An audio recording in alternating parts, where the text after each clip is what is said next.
বাংলা নজরে বাংলা ডিজিটাল প্ল্যাটফর্মের সরাসরি সম্প্রচার। আমি সোহিনী চক্রবর্তী রয়েছি এই মুহূর্তে আপনাদের সঙ্গে এবং আমি রয়েছি দেগঙ্গায়। আমার সঙ্গে রয়েছেন বারাসাত লোকসভা কেন্দ্রের বিজেপি প্রার্থী স্বপন মজুমদার। স্বপন, আপনাকে স্বাগত। আমি প্রথম প্রশ্ন আপনার কাছে রাখবো, আমরা দেখেছি যে গতকাল রাত্রিবেলা আপনি পৌঁছেছিলেন বারাসাত থানায়।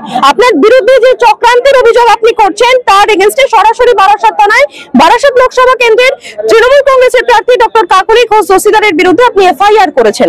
কি বলবেন, আপনাকে কি ফাঁসানো হয়েছে এমনটাই মনে করছেন? 100% আর এবং এর শেষ দেখে ছাড়বো আমি। যারা ভয় পেয়েছে তারা এই চক্র চালাচ্ছে, আর এই চক্রের হদিশ আমি ফাঁস করে ছাড়বো। আমি অলরেডি সাইবার ক্রাইমে মামলা করেছি, থানায় অভিযোগ জানিয়ে এসেছি, আজকে এফআইআর হওয়ার কথা আছে এবং খুব তাড়াতাড়ি কোর্ট খুললেই আমি মানহানির মামলাটাও করব। আমি এই মুহূর্তে রয়েছে দেগঙ্গা বিধানসভা কেন্দ্রে। দেগঙ্গা বিধানসভা কেন্দ্রের অন্তর্গত আমরা 11টা পঞ্চায়েত রয়েছে। 2019 লোকসভা নির্বাচনে এখান থেকে তৃণমূল কংগ্রেস 74,000 ভোটে লিড পেয়েছিল। এবারের পরিস্থিতি কি বুঝছেন? দেখুন, 2021-এ ওই ভোট আবার 64,000 মাইনাসও হয়ে গিয়েছে, যেটা আইএসএফ পেয়েছে। এবারের পরিস্থিতি কি হতে পারে আবার মিলিয়ে নিন। বিজেপি এখানে লিড দিতে চায়। আইএসএফ টিএমসির ভোট তো আইএসএফ কেটেছে এবং বিজেপির ভোট বিজেপিতেই আছে, এবার আরো বাড়বে। বিজেপি এখানে লিড দিতে চলেছে। দেগঙ্গা বিধানসভায় 75% বলা হচ্ছে সংখ্যালঘু সম্প্রদায়ের মানুষের বাস। সেক্ষেত্রে সিএ এনআরসি ইস্যু নিয়ে যখন রাজ্য জুড়ে বিতর্ক চলছে, যখন একদিকে সংখ্যালঘু সম্প্রদায়ের মানুষকে বোঝানো হচ্ছে যে নাগরিকত্ব দিলে তাদেরকে দেশ থেকে বার করে দেওয়া হবে, এই ধরনের ঘটনা, সেখানে বিজেপি কতটা প্রভাব ফেলতে পারবে বলে মনে করছেন? তৃণমূলের দল হচ্ছে মূর্খের দল।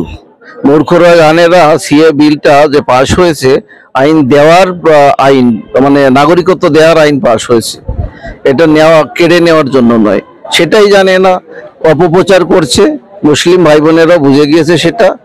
কোনো মুসলিম ভাই বোনেদের কোনো সমস্যা নেই, তারা এখানকার মানুষ, ভারতবর্ষের মানুষ, ভারতবর্ষেই থাকবে।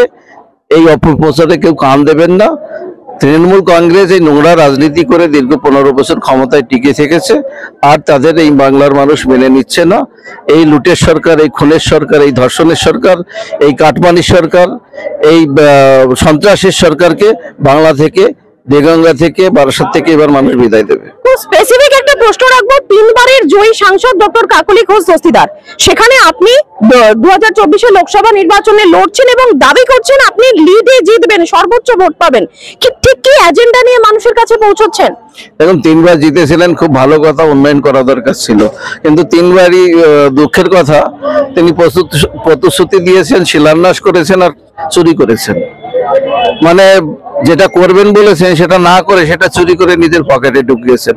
দুর্ভাগ্য এখানে বারাসাতবাসীর, তাই বারাসাতবাসী এবার তা নাকি ঘরে ঢুকিয়ে দেবে। একদম শেষ প্রশ্ন, আর কিছুক্ষণ পরে ভোটের প্রচার পর্ব শেষ হয়ে যাবে।